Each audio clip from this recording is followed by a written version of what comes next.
to Anything But Ordinary with Spooky and Raven. Tonight, our topics are buying haunted items and houses. In the second hour, we're going to invite our listeners to Skype in and share your experiences and stories as we talk about when spirits attack. Hello and welcome. My name is Spooky, one half of your awesome host team, and here is the other half, Raven. Hey, I like that one. Do ya? Yeah, that was the first time for you saying it that way. I sat here and wrote it while we were arguing. We were not arguing. See, now you're going to make people think we fight. We're not fighting at all. We were laughing and joking around with one of some other people before we came onto the show, actually. So we only fight at Christmas. No, I'm just kidding. That's right. We only fight at Christmas. How's the weather up there? Oh my gosh, it is so cold. I know. I'm sick and tired of winter already. We're supposed to get rain and snow tomorrow. And like for 2 days in a row, we had like 58-degree weather. And then all of a sudden now it's dropped down to freezing. I am just sick of this. Hey, it could be worse, you know. So yeah, it could be worse. I could be up there. So, Raven. Yeah. Do you ever go on eBay to buy things or just look around? Actually, I have. Many a time. So. Well, you can find anything on eBay. I usually go into almost. the... What? Almost anything. I mean... Well, that's true. Almost anything. Yeah. I usually go into the weird and bizarre section just to see what people are selling. And one of the things that really gets my attention are the haunted items for sale on there. And people are actually bidding on these things. I think that's kind of silly, you know, because you don't know if it's haunted or not, you know, so. I don't think half of them are. I really don't. But you can get anything from pieces of jewelry to art to photographs to dolls. And today there was a guy I noticed a guy's ad on there, and he was selling his services of investigating your items and removing the spirit and disposing of it, all for a small donation, plus you pay all the shipping and postage. I don't know if I would trust this guy or not, but I just thought that was interesting that I would find that when tonight we were going to talk about buying this crap. Stuff. But, I mean, you can get anything on there. Dolls, teapots, rings, photographs, paintings. And for anybody out there listening, I still have a ghost in mason jar for sale. Cheap. Yeah, you know what you could do is... You open the jar at your own risk. I don't even know if I'd sell a jar because I love those mason jars. Those are expensive, too, you know. It's an old one. It's blue tinted. It's a real old one.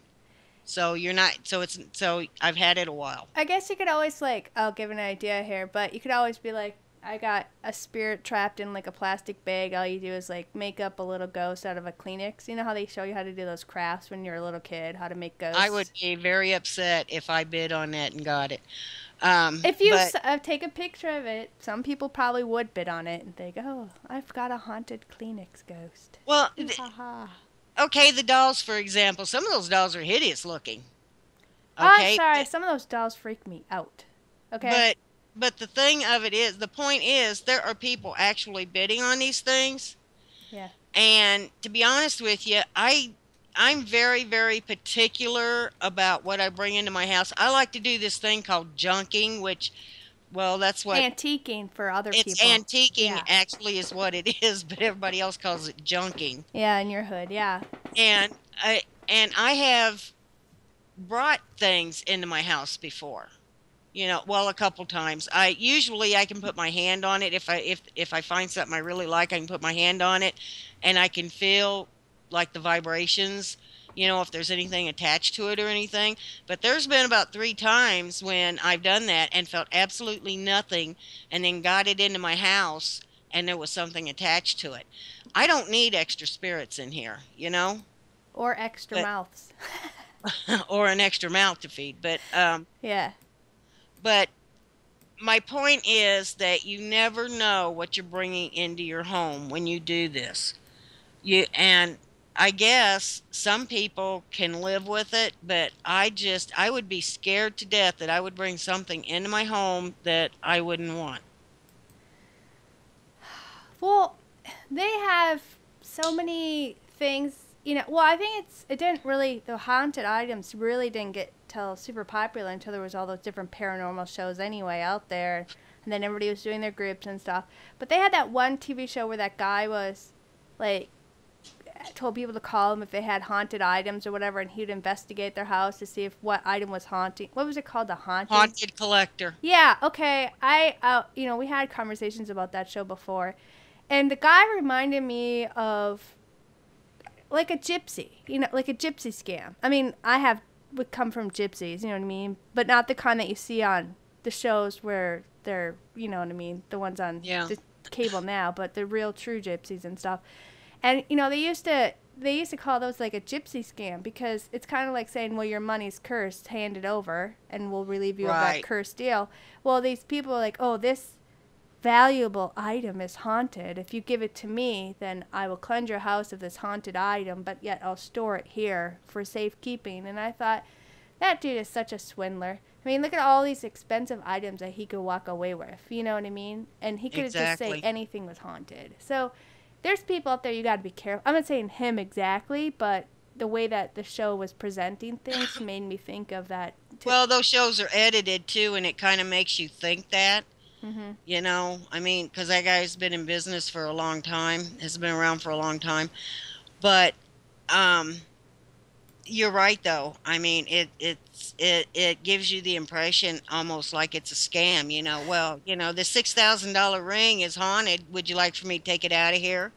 Right. Well, Uh, that's what I'm saying. There's like some people you got to be wary of and swindlers and stuff like that. But there's people who are out to make the buck. Oh, like KGB said in chat, the Jesus potato chips. Either, you know, they also have yeah, religious items as well as haunted items or whatever. But I mean, we're doing this shows and topics tonight was because it was your pick because you had experienced some things recently as well.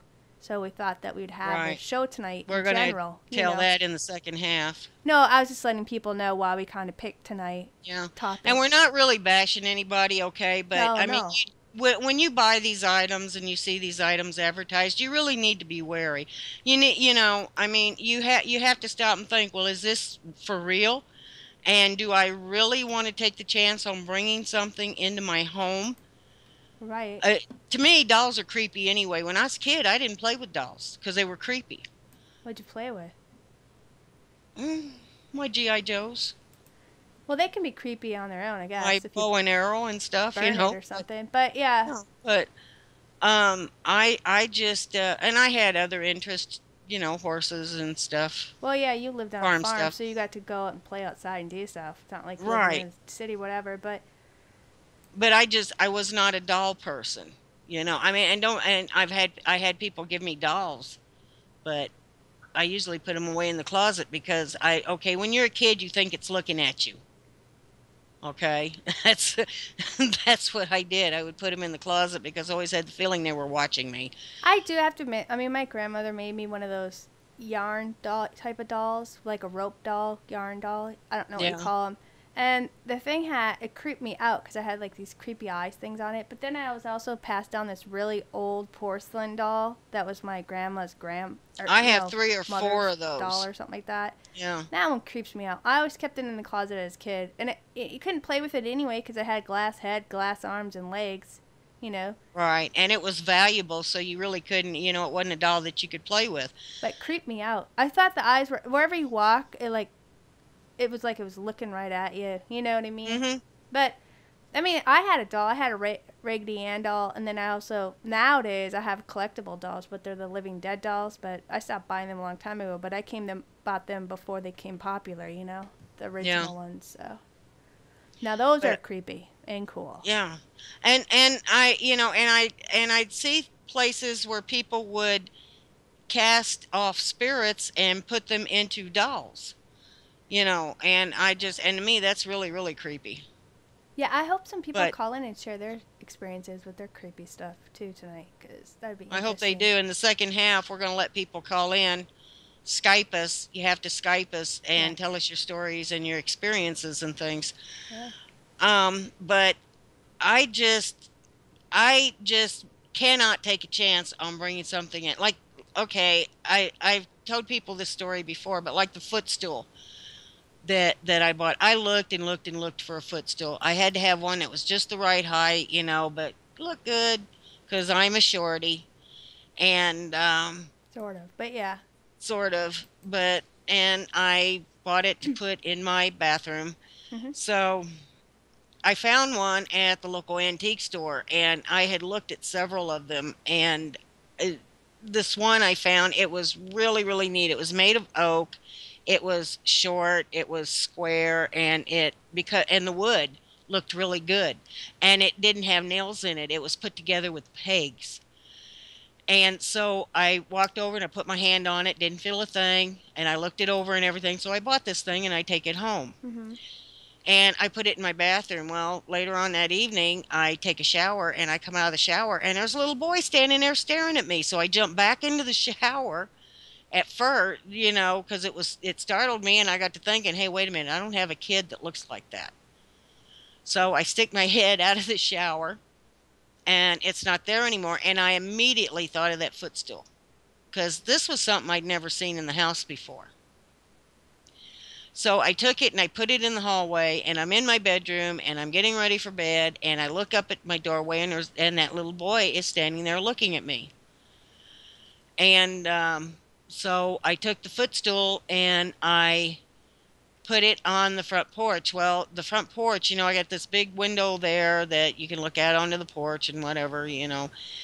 And so instead of going right to bed, I went down to watch TV, and my daughter was sitting there with me, and she happened to look, and she asked me, she says, "Who's that little boy looking in the window?" So then I called a friend and was telling him about this. So he took the footstool, and what he was going to do, he's going to put a camera on it, a video camera, and he was going to try to capture it when this thing materialized. Never did. It never did materialize, but he did, and he still has the footstool. And he says that, strange little things happen in his house.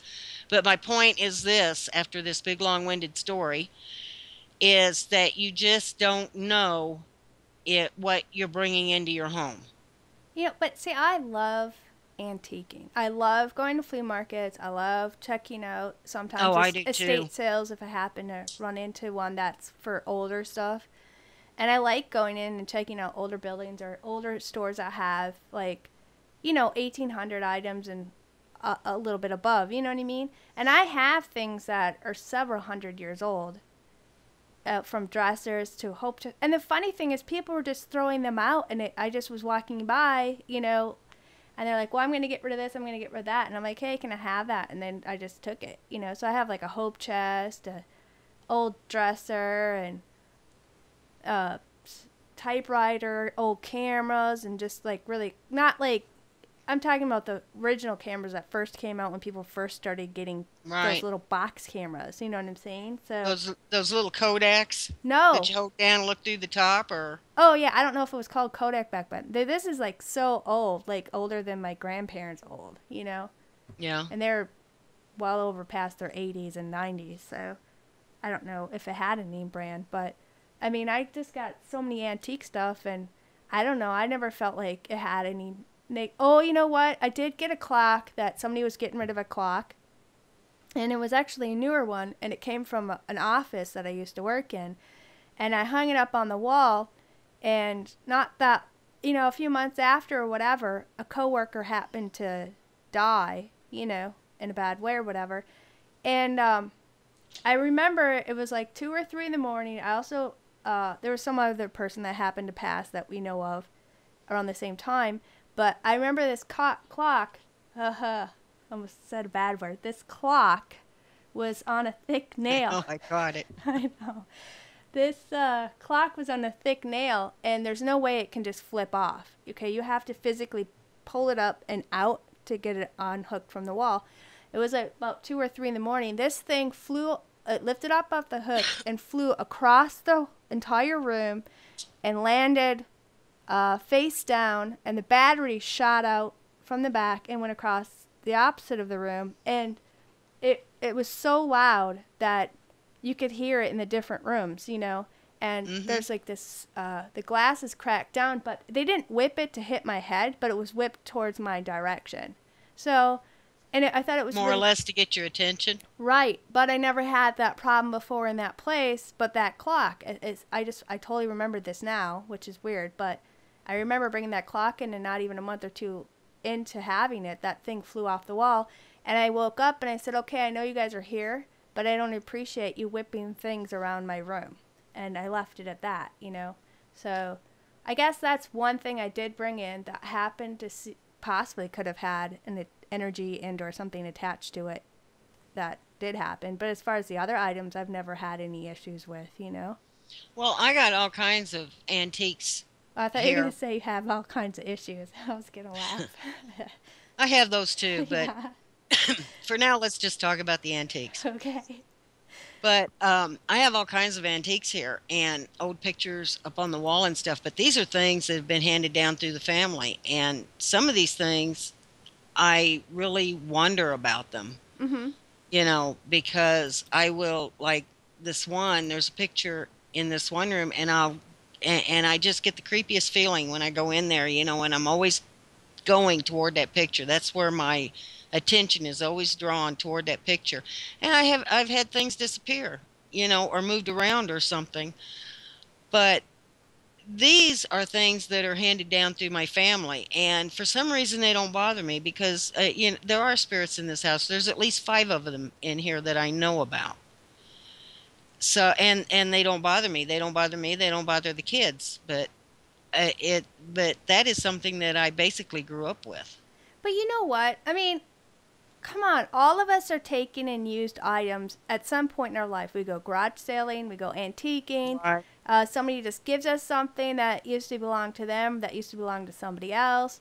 You know, because, we're not all millionaires. So we can't, like, just buy everything brand new. But even if you're buying something brand new, you have no idea where the parts are coming from or who was working with them and what kind of attachments and or energy, because there's people who believe that people leave negative and or positive energy and stuff, you know what I mean, as well. So Yeah. it's what are you supposed to do, live with nothing, and live nowhere? So I mean, you got I don't know, it's hard to say, but purposely looking for an item that's haunted, I think that's kind of I think that's taking a chance, and I really think that when you purposely look for things that are haunted and you mm, buy these things, mhm. I think that you're kind of playing Russian roulette a little bit there. You don't know for one thing, you don't know if the thing is really haunted, okay? Right. And for another thing, if it is, what in the world are you bringing into your home?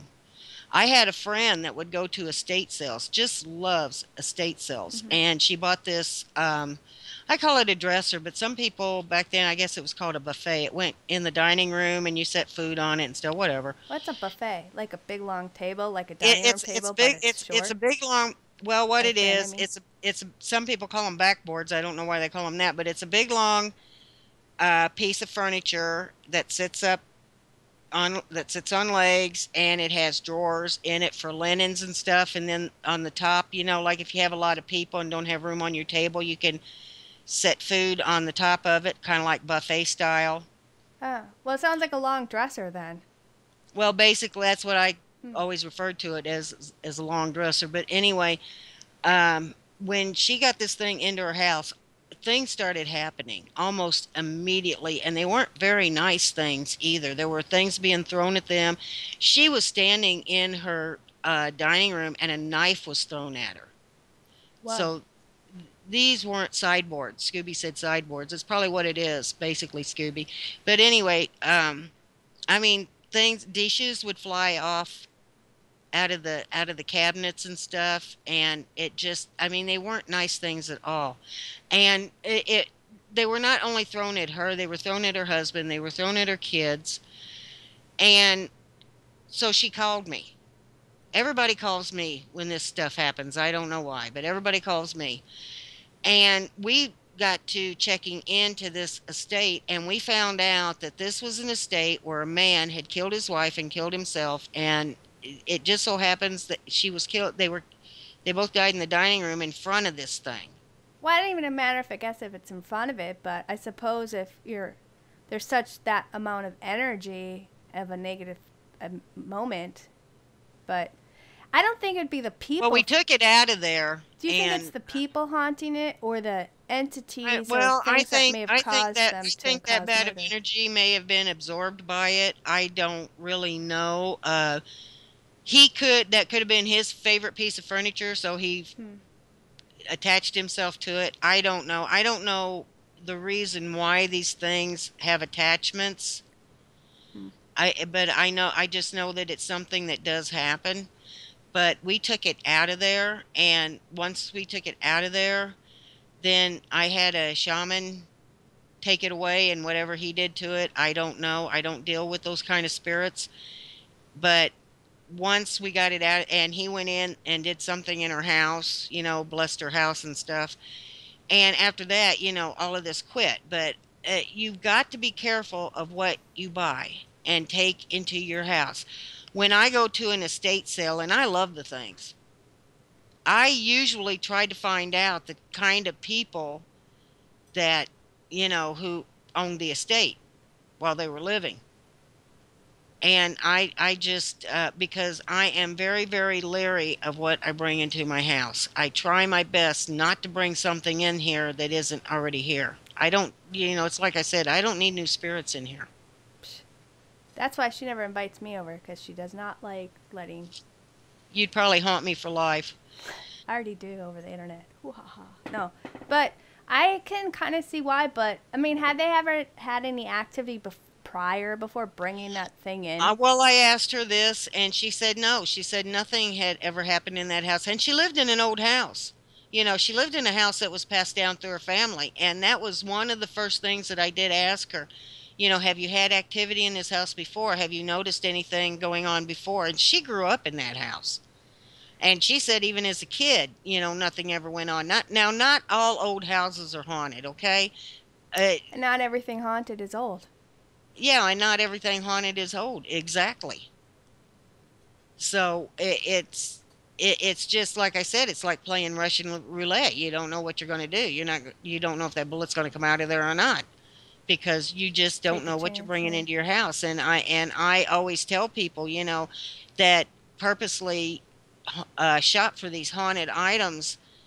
You better make sure that you really want something like that, and Why do you think and you can people? Why? deal with Yeah, that. but why do you think people are attracted to wanting to not sell them? Because I know why people are selling stuff. They want to make a buck. But why do you think people are interested in buying items that are supposedly haunted? Or why are these people looking for houses that are I think a haunted to lot of live the in? people buying them are people that have never had experience. Not all of them, but I think a lot of them are people that have never had paranormal experiences, and they might think, "Oh, this is cool," or, "Well, I could probably deal with this." Spirits can't hurt you. Oh, yes, they can. Yeah, they do. You just got hurt not that long ago, which you're going to share in a little while. But Just 2 weeks ago. yeah, So it Saturday. just Yeah. and it's like people who buy these houses that are advertised as haunted. Mhm. Would you buy a known haunted house or one that's advertised as haunted? Um, to be honest with you, possibly, yeah. I mean, it depends on what the house was, what it looked like, how good of a deal was. Because I love older homes, like Oh, I real do too. older homes, like 1800s, 1700s, you name it. And if it's a good deal and it's in great condition and it's really not that bad, I have no problem. You know, Yeah, but what about a house that, okay, I let's already take the live in places that are haunted, so, our well, family like I farm is said, haunted. my house is haunted, but I'm pretty familiar with these spirits. Yeah, But let's talk about the Amityville house, for right. example. In the last 10 years, that place has been up for sale 4 or 5 times. It has changed hands 4 or 5 times. Now, it's not so much that I really believe this place is haunted, but a tragedy happened there. Ronnie DeFeo killed his entire family there. So it seems to me that if the place is haunted, it have to be full of negative energy. You know what? Would you live in a place like that? Um, t- if I'm gonna be honest here, yeah, I could probably, if it was a good deal and it was a house that I wanted, and if I felt okay about it, yeah, I'm not lying, I'd probably purchase it. But I probably wouldn't purchase that house solely because it's so popular that I think the most haunting isn't from the dead, but the living who are always wanting to go be there to check it out, to Well, investigate it, to do, you know, take pictures of it and stuff. I think most people probably can't stand living there is because of the popularity of it, because of the movies and the stories. You know what I'm saying? right, and I agree with that. I think that has a lot to do with why it's changed hands so many times Right. That would be like super because they annoying. they had to they had so many people going by this house and going up to the door and knocking on the door asking if they could look around that they had to change the address of this house. Right. I mean, because we have a friend, mutual friend together, and also they're in chat too. And I'm sorry, I had a cough. And they had experiences with the paranormal, and they lived on a certain place. And I know that the TV shows wanted to come out to her place and stuff, and she turned them down. And I can see a part of the reason why she turned it down because it would just become a big circus as well. So, Right. I mean, her place is legitimate, had crazy stuff happening to it. But as far as Amityville having being haunted, that I don't know. It makes me wonder if a lot of it was just all hyped up stuff for the movie and the books, you know? Yeah. Sorry I about and that. I think that that is a lot of the problem with this place changing hands so many times. I think it's the fact that the place has become so popular that people just could not tolerate what, the so-called tourist wanting to go, because there are people out there that will tour places where tragedy has happened, Oh yeah, or murders and stuff. I yeah, there's mean, people who love and we're that talking stuff. about a whole new That's a different different class show. of people right Yeah, that's there. a different. Well, some people are into that. Some people are into serial killers, you know, and they worship them and love following and reading up on that kind of stuff. Some people are into crime stuff. Some people are into haunted stuff. I mean, everybody has their own little weird niche. You know what I mean? That's Right. welcome to the world of people. But I think, but like I said, I think that's the biggest problem with that place. But I don't know They if did have I that would. one famous photo that was supposedly taken in there of that little boy that was a spirit. But Right. I don't. But even that guy that shot the people and stuff. I mean, he was back and forth of saying yes, I was possessed, then no, he wasn't possessed. You know what I mean? So I think as far as that one goes, it's hard to say. Well, and I have to be leery about places that people buy just to make money off of. Okay, and that's another thing with that house. There was one person or one couple of people that bought it just to make money off of it because it was so famous. But I think that if I was looking for a house and I saw one that was advertised as haunted, I don't know if I would buy the place or not, but I would ask them if I could spend the night in there The just to see Amityville what though, the happens. Amityville one though, that I don't know so much about that. You know what I mean? Because I would rather go to the other places. You know what I mean? Right. But um I just don't know if I would end up buying a house advertised as haunted because it's like I said, I grew up in this one, so I pretty well know what's in here. I don't know. See, it's hard to say. I think what would bother me would be going into one that I had absolutely no idea what was in it. Well, see, it's hard for me. Okay, like the Amityville one, I don't really know, and I think even the people who had said that they all lived there said that it wasn't really haunted. But I know that there's other popular ones that have been haunted. There's people that we know personally that lived and experienced serious stuff, and you have a Right. haunted place. You know what I mean? My family farm is haunted or whatever. But as far as the, would I have an issue purchasing one or whatever? Like I said, I don't think I would have an issue with it. But I'd you still have to do it. stop and think though. These are places, okay, your family farm and this place. Okay, these are places that we are used to. Nothing happens to us here. I mean, every once in a while we might get a glimpse of something. Every once in a while something might, like what was it? I had my favorite ink pen disappear and it was gone for like 3 or 4 days, and I'm sitting here at my desk and I'm talking to you and Richard, I think it was, Mm-hmm. and all of a sudden the pen, it was like it dropped from the ceiling. Remember when my cell phone was missing and it got dropped on my desk? Oh my You gosh, know, yeah. these are things that I mean, even though it's startling at the time, these are things that I'm used to because I know that they're playing tricks on me. I know basically what is in here. So we're talking about something that you and I are used to. That's like you go into your family farm, you know, and you go up there alone and you spend time there alone. And even though you might hear something or see something, you know, it's just that we are used to it. Yeah, there's stuff that goes missing there. You know what I mean? Well, that's why you're like, would you buy a haunted house? I mean, I don't know. I've Like your chicken sandwich. my chicken. That still makes me mad. Yeah, I bought this chicken sandwich, and towns or the fast food thing is like hours away. So I put it in a cooler, or whatever, and brought it up. Now I put it in the fridge, and I was gonna eat it the next day. And I was only up there with my cat, and we're out in the wilderness. There's nobody around or whatever else, and that wasn't the only thing that just went missing. But that thing just straight up disappeared. And the whole time I was there for a couple of months, I still never found a wrapper, a little bit of it, or anything. It just vanished completely out of the Well, they fridge. were hungry. I no, but say, I mean, people make it jokingly, and I'm not joking, but it seriously happened. And to this day, it still baffles me. Every time I go up there, I look and see if maybe I might find the wrapper of it at some point, but there wasn't. It's just me and my cat, and there's no way my cat can open the fridge. And if I would have ate it, like sleep ate, which I don't, you know what I mean?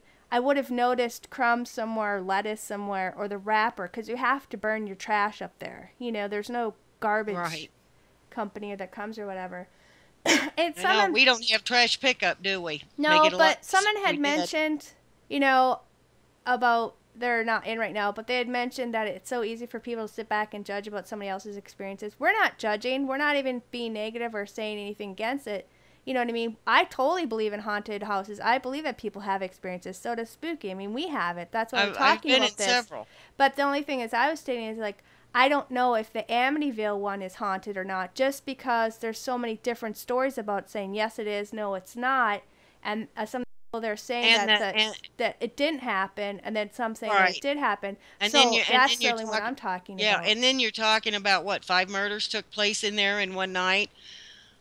You know, I mean, there could very well be negative Oh energy in there. yeah, There I'm could not very saying well that be there demons isn't. in there, Yeah, but I'm not saying that there wasn't. I'm just saying as far as that place goes, I don't know if I'd want to buy it just because I of the people that are stalking it and wanting to go have right. It's just that the ghost place tours is, there. That's the only reason yeah, why I would want to buy that because house. back in It's the too 70s when popular. the movie came out and the book came out, I mean, there were people flocking to this place to see it. Right. I mean, we're not and knocking and they anybody or still do to anything. this day. They still do. Yeah. So and I think that maybe I couldn't put up with that. I couldn't put up with people knocking on my door, Yeah. you know, all the time Yeah. saying, "Oh, we heard about this and we heard about that and this place is so famous. Can we come in?" No, you can't come in here. Yeah, that's the This only. is this is my home. Yeah, I think that person may have misunderstood what I was stating, but it's like I totally believe everybody's experiences when they're telling me. But the fact is that I had read and heard the families say themselves that they hadn't experienced certain things. So I'm just going off of what they were saying.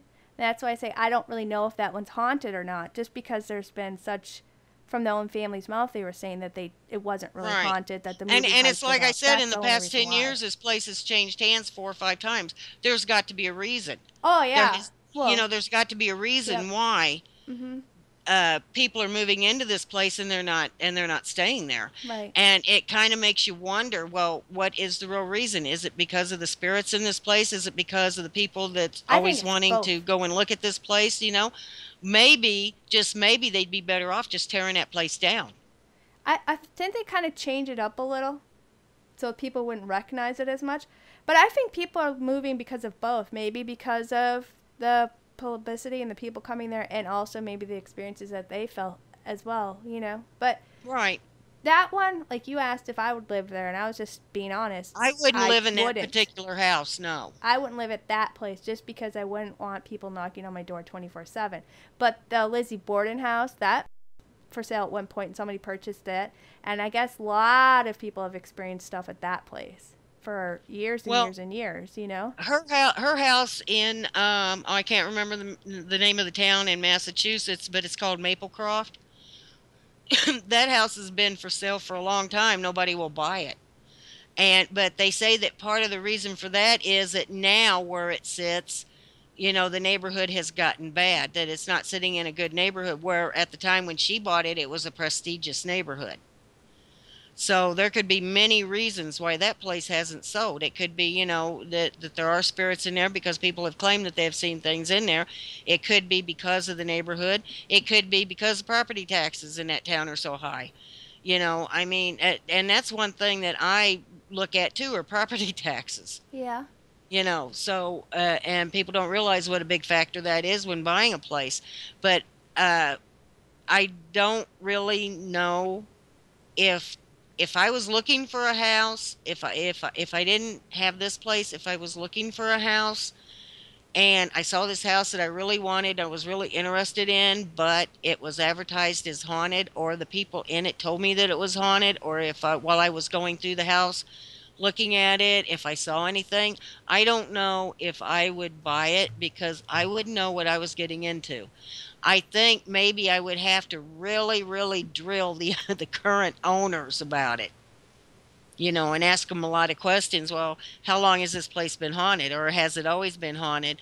Have What kind of things have you experienced in here? Have they been harmful? Why are you selling it?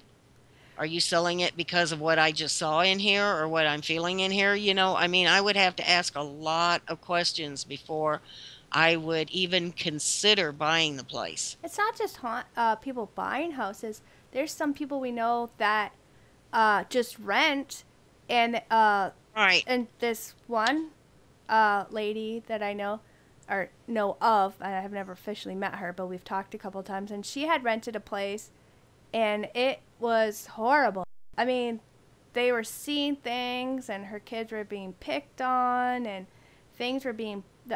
I guess she said one time a window was blasted out. So, I mean, there's Yeah. things happens even if you don't own a house and you're just renting, but you have no idea, that you're gonna have these experiences. It's not like written in the lease saying, "Oh, and by the way, you'll be sharing this with a demonic spirit or whatever." Some states though have a disclosure law where they have to tell you. Not every state now, but some states have this. Well, when you buy a house, there is a disclosure law, but some states include in the disclosure law whether you have to let them know whether or not the place is haunted. That's for Uh, if you're buying it, but what if you're just yeah, if you're renting it? buying it. I mean, renters, they have no idea. You're just moving into the place, and who knows how many people have been there or what that renter could have been doing. They could have been playing with the Ouija board. They could have been doing a lot of different things. So you don't know what you're stepping into, even as a renter. And I know that one experience that this woman was sharing with me was quite frightening. And Did we ever ask her if she asked the landlord about that? I think um, I mentioned to her once because we both dealt with her and no, tried to help her. conversated with her, not dealt with her. That's a bad Conversated with word. her. And I think that I asked her to talk to the landlord and ask him, if anybody had reported anything going on in that place. Because personally, my personal opinion is that if you have rental property and any of it is haunted Known to be haunted, you should at least or warn known the to be people. haunted, that you Yeah. should at least tell your tenants. Yeah, especially if they have kids and stuff. You should at least warn them. Even if you believe in it or not, you should at least let people be able to decide if they really For want to. themselves. Yeah, because that's the right thing to do. I know people who are such skeptics. A matter of fact, I know a guy. I personally know a guy that he is such a skeptic that I've been in his house 2 or 3 times and I have experienced things in there. And if I mention anything to him, he says, "Oh, it's just your imagination. There's nothing going on." I think he ignores it. It either is not going on around him, or if something does happen, he just kind of shakes it off and says, oh well, that he doesn't. Okay. Because, well, for one thing, I know he doesn't believe in ghosts. Oh. Well, some So, people and don't, we have and had the that's okay. conversation before. Some people do, some people don't, and everybody has the right to their opinion and their thoughts. It's a free world still, so Right. and maybe it scares him, so he doesn't want to think about that stuff. But gosh knows, all of us have, and the friends that we know have experienced or seen things or heard things. So it's pretty hard to dispute some of the friends we have hard evidence, you know? Right. Exactly. So but you do have your people out there that no matter what, I mean, one could walk up and slap them in the face. Or just They're act like just it didn't happen. Yeah. they're gonna act like it didn't happen, or they're gonna say, "Wow, big gust of wind," whatever. But That's some wind I don't want to experience. But yeah. I've been in some cold, hard wind that felt like it was slapping me in the face, Well, but you've not gone, inside a house. but you've gone. Okay, well, let's talk about this. Now, you've gone to the Cheney. How do you say that one? Cheney Teeny. Mansion. Now, you should share that story with people and share about what just happened a little bit with you while you were there. I go there sometimes to help out, and I had been working a long time to get a foot in that place. But two weeks ago, you and I were. It was on Friday night. You and I were supposed to Skype that night, and earlier I had gone there to help out to get it set up because they had a paranormal team going in through it the next day. Uh huh. And we go in there and we make sure, that everything is okay and that the heat is working okay and, blah, blah, whatever. Yeah. And I was upstairs and I was up there by myself checking things out, making sure that everything was okay up there. And the overseer of the place was downstairs. Now, to go upstairs, you go up about 15 steps and you're on this landing and you go around this corner and you go up about 15 more and you're on the second floor. Uh huh.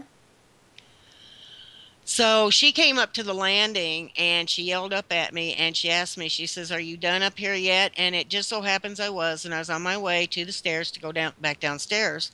And then we were going to go in the basement and check that out. But anyway, I said, "Yeah, I'm done up here." And just as I got Well, to the wait. top, While you were up there, though, weren't you experiencing things in the room? well, I was experienced poking.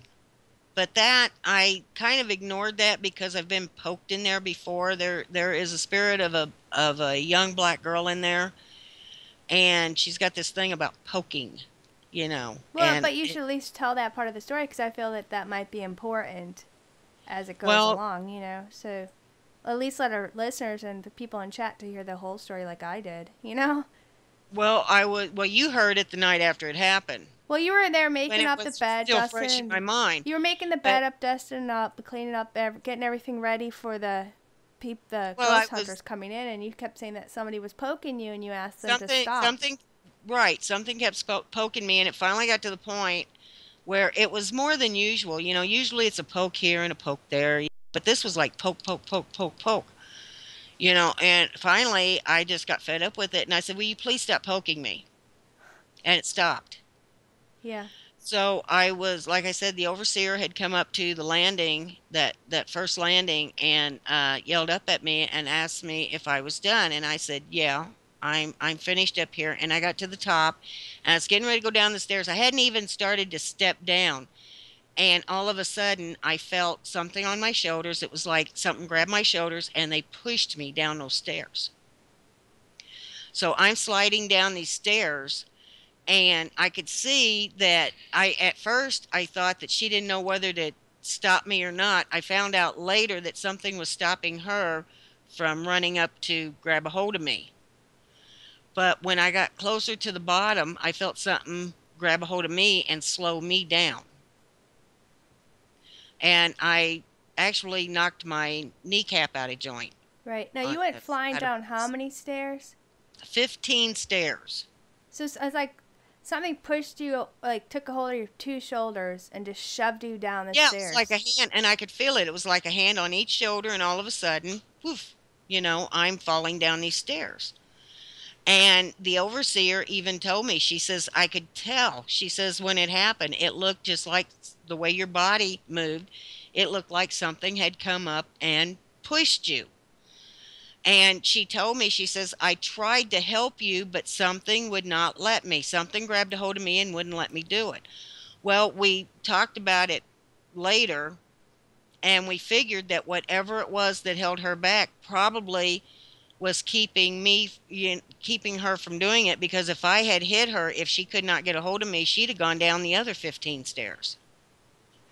Yeah, that's crazy. And the thing But is the weird thing is you had mentioned previous before that you had talked or whatever, and they had said they had captured EVPs where they were asking where you were by your real name on a right. couple of the EVPs, and you thought, well, that's weird.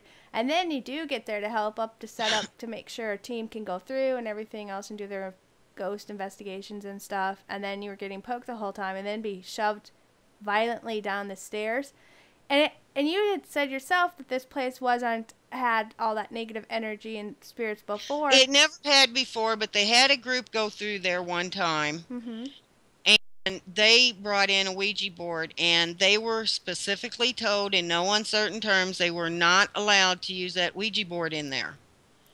And they were actually asked not to even bring it in, to leave it in their automobile. And they said, well, we'll just, put it in this pack and we won't pull it out. Well, they did. Usually, what we do is we give them a tour of the place and we tell them a little bit about the history. And we take them from room to room, and kind of explain a few things. And then we let them go off by themselves. Well, they got up in this one room and they did pull out the Ouija board. And the reason we know that is because one of us walked in and caught them using it. Well, it just so happens that at that time, I think it was 4 or 5 portals opened up in the place, and we were getting things in there that had never been in there before. And we had to take someone in there to close the portals. Uh-huh. Now, we think that maybe more portals are opening up in there. We don't know what this is because we're experiencing things in that place that we had never experienced before. And usually the spirits in the place were benevolent, except, or benign, sorry, were benign, except in the cellar where there is this place where, because this place used to be on the Underground Railroad circuit. Yeah. And the this one time when I was in the cellar, I saw this thing. It looked like a spider's body and legs, but it had a human like head to it. And we got the heck out of the cellar. But this was back when, when all those portals had opened up. Since those portals have been closed, we had never seen that thing again.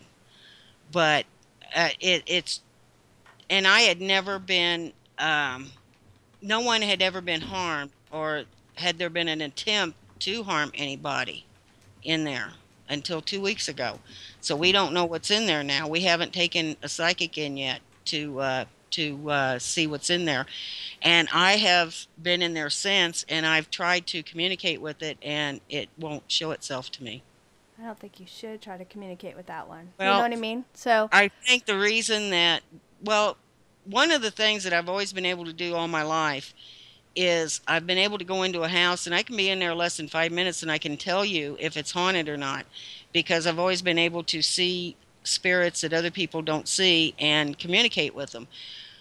And I can also tell you if it's a so-called good spirit or a bad spirit. I kind of don't like the word haunted house. Because some houses I don't think they're haunted. I think they're just being lived in as well with spirits. You know what I mean? Because it's Yeah. not like, not every place I that don't you like the have. term either. Because it's haunted sounds like it might be something negative and they're Right. hurting you and everything else. Because at our family farm, I've never been hurt. Okay? I've had a chair be pushed up on me when I was sitting in it. And they were just trying to get our Make attention, sure you whatever. hit the chair. Huh? And make sure you sat down in the chair. No. Could be worse. So No, you could be I sitting in was. that chair and they pull it away from you. No, no, no, no, no, no. I was in a recliner, curled Yeah. up, talking to my friend, and something was going up and down the stairs, flicking the light on, flicking the light off, flicking the light on, flicking the light off, and then something came up behind the recliner and pushed it up, and it was being held up for like a long time. My friend, I told him to get behind the chair and pull the chair back down, and you know how you kind of sit up and you try to smash back and forth, like rock back and forth to try to get it to go down. And I've had something like that, but they weren't trying to hurt me or whatever. But I've had, like you said, my chicken sandwich disappeared. I've also had items that out in the shop disappeared where, you're working on the lawnmower trying to put gas in it and cover to the weed whipper or whatever. And it just disappeared. I shut the door because I left that building to go walk into the house to go get something and then come all the way back out to that place. and I was the only one there. I opened up the thing. I had everything laying right out there on the cement, right in front. There's no way it would that disappeared. Everything else was there, but that part. So that time I was there, several things were disappearing. Now I know that place has activity, but I don't want to say it's haunted because it's not like I've never felt anything negative and I've never been hurt there. You know what I mean? I don't like to use the word haunted either, but and the reason that I do use it is because a lot of times, most of the time that is a word that people understand. I mean, I could go on and give them my little theory and philosophy about it, but I instead of doing that, because people will either laugh at you or whatever, only somebody who has really, really experienced anything will really understand. But haunted is a word that most people do understand, so that's why I use it. But no, I don't like it either. Um, I've had several run-ins with bad spirits, but that was the first one I had there, and it put me down. That's like that night. You and I couldn't Skype. I just told you. Well, I hurt my knee, I told you to and rest too, because you had went to the yeah, and ER. I had something to tell you. And then the next night when we talked, that's when I told you what happened, and I got into the story more. Well, you went to the ER because of this I went to the experience. ER because of it, yeah, Yeah. because my leg was hurting, and come to find out, my kneecap was out of place, And I think you have like a and I hurt stretched my back. ligament or something as well. Yeah, and stretched ligaments. I didn't have any torn ligaments or anything, but they said they were stretched to the point that, I mean, they were going to hurt. But the main thing was the kneecap was out of place, Right. I mean, which actually was something I didn't think could happen. But there's a lot of places that they call haunted, but we call have spirit activity as well. And I believe that they are because you have a place, we have a place, and I know there's other chatters in our chat room that live in places that have experiences, several of them, and and I don't know. I don't know. I mean, some people are attracted to it because, like you said, they want to have that experience. They want to experience something. They want to have solid proof that, okay, there is an afterlife. now there are a lot of people out there that have never had paranormal experiences that are interested in the paranormal and are hoping, and they will go to these places hoping to have an encounter. But I want to tell you, careful what you wish for, you just may get it, because you don't know what you're going to encounter. Right, and You especially, don't. and I think people have to be careful when they're playing with, and I think a lot of them start off with the Ouija board because that's like the big Not good. popular thing that is always pushed, like, hey, if you do this, then you'll get an instant contact. But I think, well, almost probably everybody has played I with one personally, or know a story about it. But even I've yeah. played on one or we used to do homemade ones, and I'll tell you what, nothing but crazy stuff happened when that stuff occurred. And I've seen people's eyes turn completely black while they were on it. Their faces kind of change a little bit. We started hearing I've gone things. in and cleaned up messes caused by using a Ouija board. Things But fly around because of yeah, it. I've seen a lot of crazy stuff happen when people play on that stuff. So, really. mhm. And Even homemade now ones. I'm not condemning anyone that uses them, okay? Because It's just dangerous. What you don't know there what you're are getting people, into. Yeah. yeah, there are people out there that do use them and use them on a regular basis, and nothing happens to them. Me personally, I am anti Ouija board. I will not use them. Now, that's not to say I never have, okay? But I don't use them. I don't I use them anymore. I did it don't when I was a allow them in teenager. my home. Yeah. And to be honest with you, I won't go into anybody else's home if I know that they have one. But you don't know if somebody's done it before in that house, so you don't know what you're Right. walking into. But I mean, Because when you use it, you're opening up a door. And I've said this 1,000 times, 1,000 plus times. there's to be 1,001 When you people. open a door, expect something to walk through it. That's why I keep mine locked when she comes by. No, but I did this when I was a teenager. So you don't really, like when you're like 15, whatever, you don't really know all that much. And this was Right. before they had paranormal TV shows and how everything is now. You know what I mean?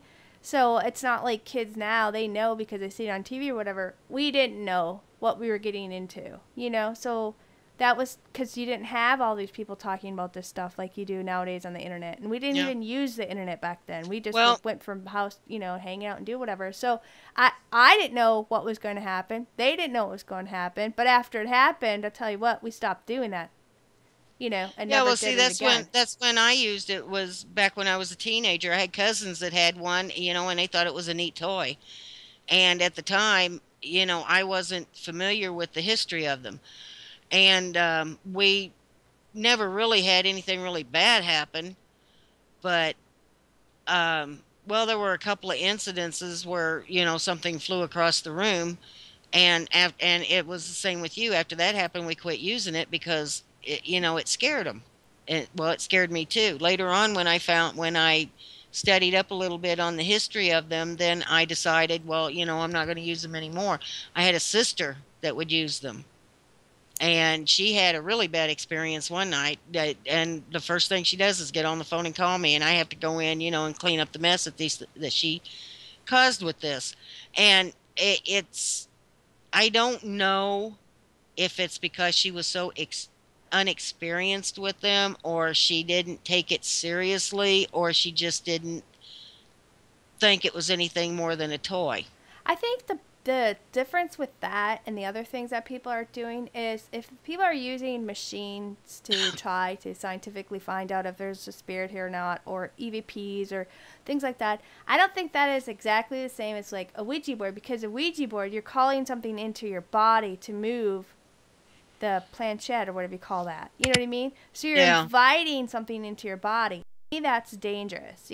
Whereas the other items and stuff, I'm not saying that it can't be dangerous, but at least you're not inviting these things into your body in order to interact with you as you are when you're using a Ouija board.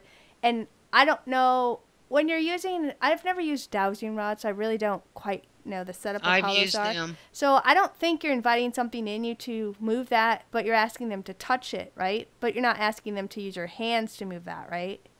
Well, you're asking them to move, The to move item, them if you're, yeah, or but you're not asking dowsing them. rods can be used for many things. I Well, know yeah, I know, people but that have used them to find water when they're digging wells on their property. I personally know a guy that uses it to find unmarked graves. yes. I've used them. It was funny. I was on a tour when I first started going to the Cheney Mansion. I was on a tour, and one of the things they gave us were copper dowsing rods. Oh And wow. What, they we're gave all you to standing keep there, or and just to use while you're there? my dowsing rods crossed, Right. and everybody else's dowsing rods pointed to me. Wow. Wow, that is an They interesting all experience. pointed to me, Yeah.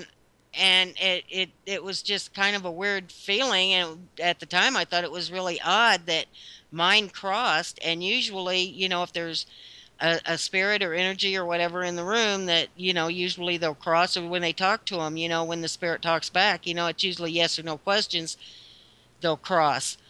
But mine crossed, and everybody else standing there, and there was about 15 of us. Well, not that many, 10 to 15 of us. Everybody's dowsing rods pointed right at me. Hmm. That's crazy. I'd never experienced that before either. Well, And to this day I still don't know why that happened. I do, but I'm not gonna say. No, I'm just kidding. But yeah, that's it. Apparently I'm haunted. Yeah, that. Yeah. I think, well, the overseer Or maybe of the it was place, standing behind you. yeah. That's Well, I interesting. had a niece with me, and she thinks that it happened because of Your energy. my energy and my so-called gift. I think everybody has You a know. gift though, because So, we all. I think everybody can have a gift. I just think some tend to shut it off more so than others, and others are just more of aware of it. I don't like to call. I do not claim. Okay, I do not claim to be psychic. All right. I just happen to be able to see spirits and communicate with them, and I think that I was the only person there that night that had Experience that an oddity. enhanced gift.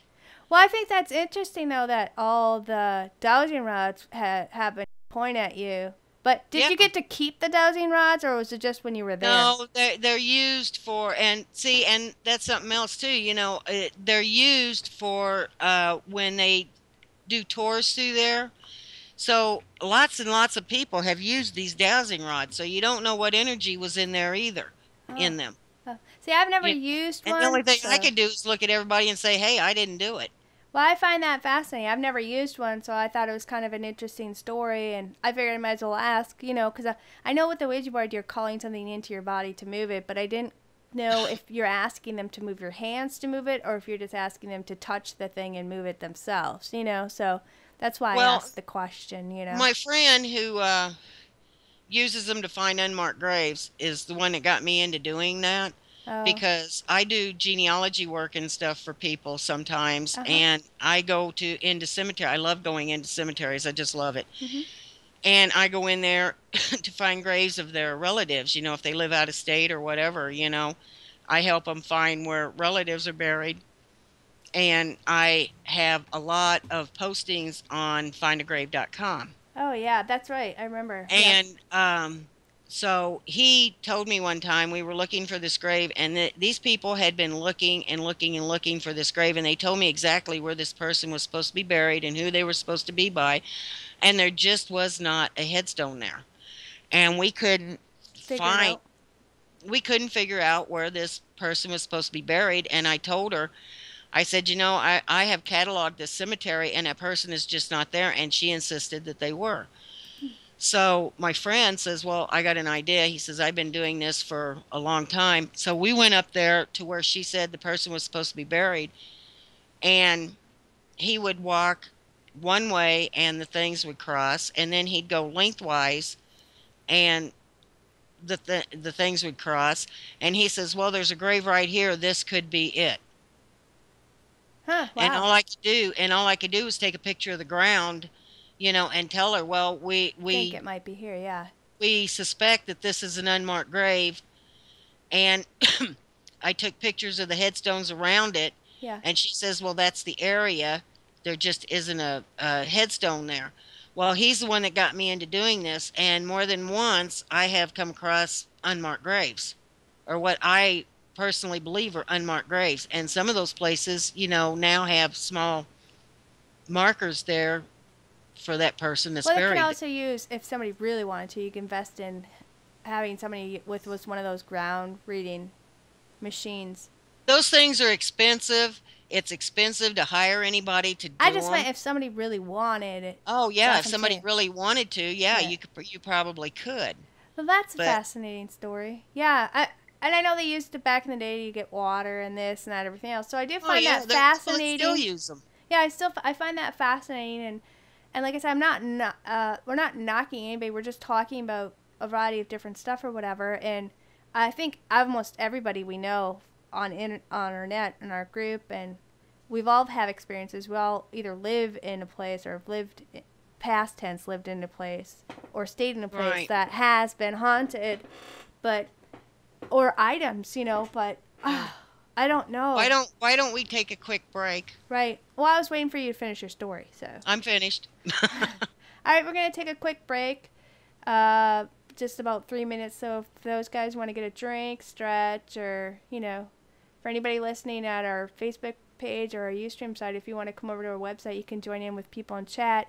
And we also encourage in the second half, if you guys want to share your experiences with us and stuff, we totally welcome it because I know that we have a lot of people in our group tonight, in our chat, that have had some really serious amazing experiences and whatnot. So we'll be back in 3 minutes and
Welcome back to Anything But Ordinary.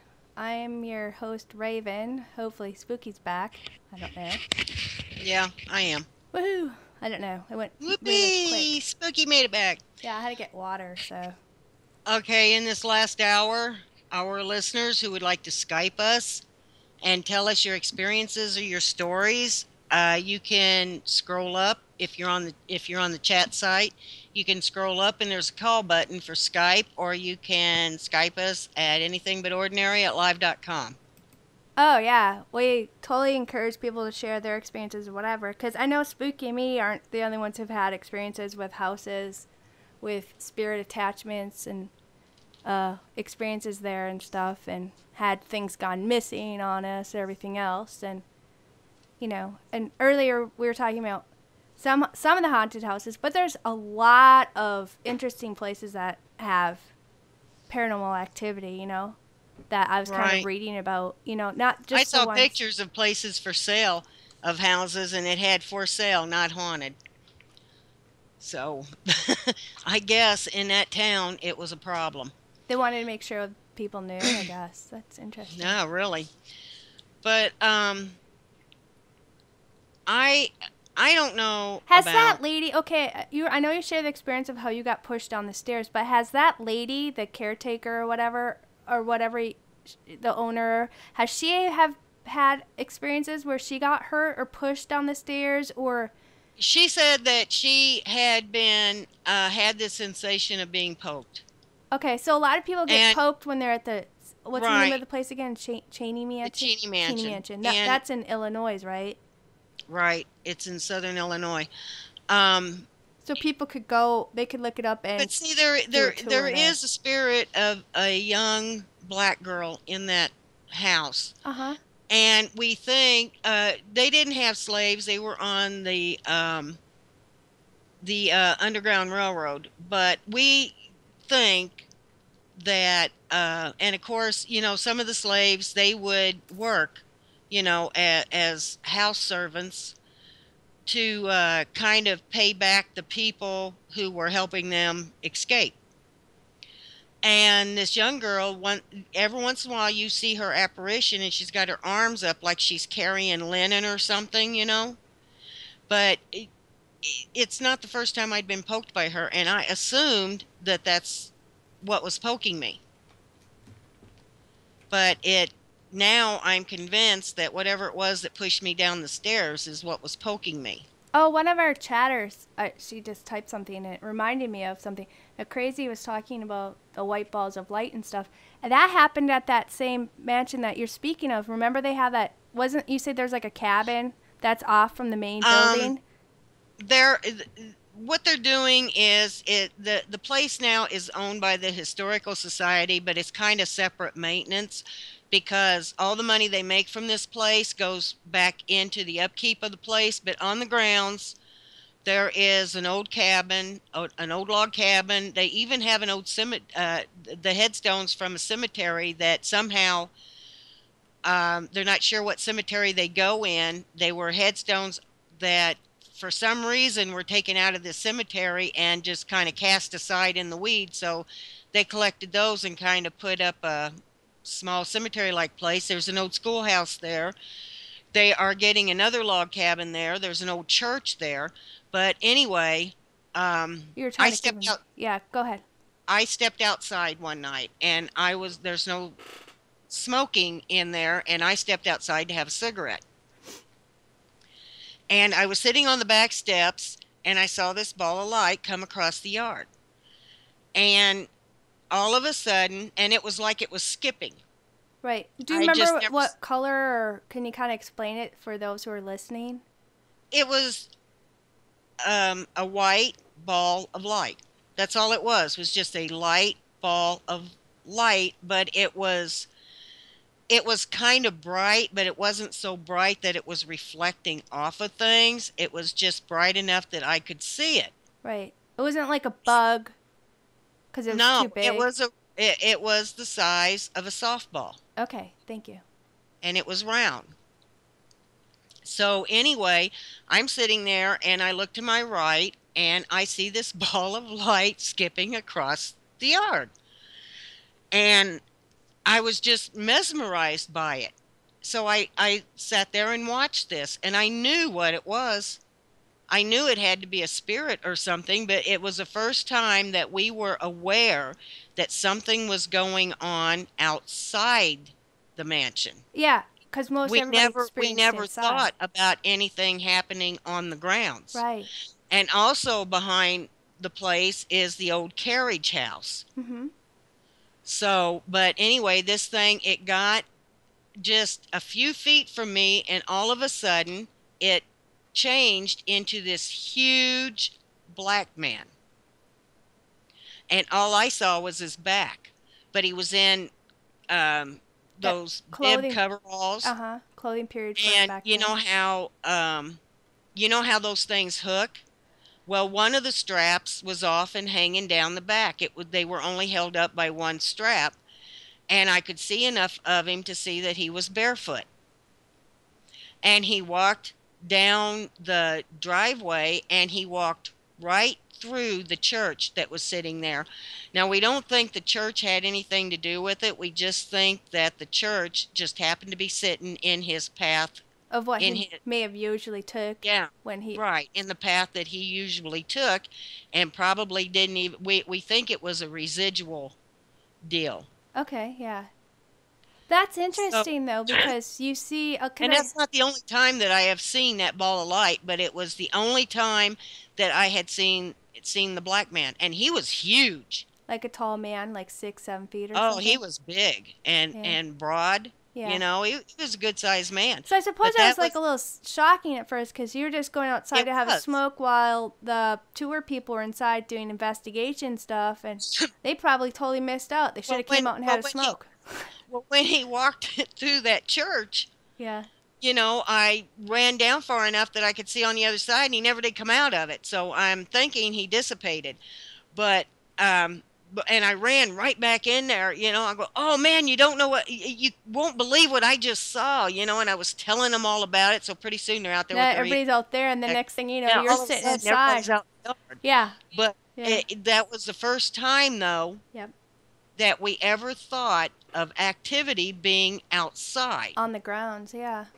on the Well, grounds. why not? I mean, if it's someplace that somebody loves and they decided to stay there, or like some people say there's residual, where others say they're just kind of passing through, because Well, each place is unique, so it has their own yeah. different things, and we've met a lot of people with very interesting stories and experiences with Well, different things, but well, the thing of it is too, there are houses, residences oh, around nearby. this place Yeah. nearby. I mean, one on each side and across the street Well, and that doesn't matter. behind I it. mean, Well, um, in a way, it does because people have reported seeing things on the grounds, but they thought that they were burglars or vandals or something oh, like that. wow. It never dawned on So the anybody. cops get And called out there a few the times? cops would get called there. There's one cop on the force that saw something in the place, and he will not go on a call to that place after dark. But we, until that night, nobody thought that the people were seeing spirits out on the lawn. They just thought it was people that Regular was going people, up. yeah. They thought they were regular people, real people going around, Being where they weren't looking supposed to in be. buildings. And that's not the only spirit apparently that's there. It's just the only one that I've seen or anybody else, because later on somebody else saw that same thing. I find But that the stories that you tell from there, I find so fascinating. I wish that this lady had cameras up for us who live far away that can't afford to go and pay to do a ghost tour there or whatever, go I through it or have talked whatever. to her But about it, but right now that's kind of up in the air. I don't think she really wants to do it. well, I understand that people wanting their privacy as well, but Right. I find it, it's one of those other places that I've heard of from, that I find very fascinating as well, but plus I like you can look it up on the internet, Cheney Mansion. yeah, and they've got photos, and I think some of them are sharing their own personal photos of experiences they had Well, there some of too, the but photos on there are photos that I took, that I just submitted to them, or gave to the overseer, and she posted them. But like the one in the mirror, remember the picture of the that Yep. face in the mirror Yeah, that was taken in there. we have it up in our group too. But the thing is, what I was thinking about was like she personally asked people not to use the Ouija board. Now it makes me wonder if these people have come in, or several people have come into this place and other places where people probably ask them not to do it, who have tours there as well, and then they do this Ouija board. They absolutely have no experiences. Then they go home. But what they did is they left some opening, and here innocent people are being hurt because of what they did, just like you did. You got Right. shoved down these stairs. And I do believe that the portal's open because of that Ouija board. Now, I could be wrong, okay. Well, And if someone proves to me that I am, I will admit it. But this just happens to be my belief. it That seems to be that that's when the negative things started to happen after these people nothing did like this, that though. happened until that group went through there. Yeah. Now, I'm going to probably get some hate mail for this, but I'm going to say it anyway.